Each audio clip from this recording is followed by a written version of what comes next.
Hello everyone. In this video, I'm going to give you quick and easy to follow steps on how to update Windows 10. So without wasting any more time, let's get right to it. So the first thing you're going to do is ensure that your PC is connected to the internet.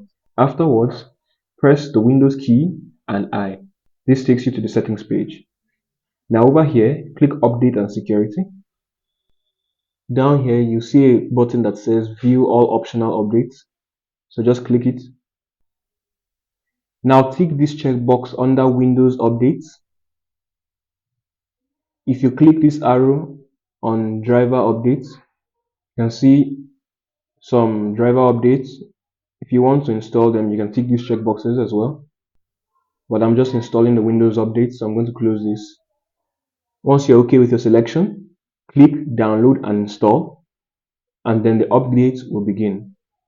Please keep in mind that the length of time this will take depends on the speed of your internet connection.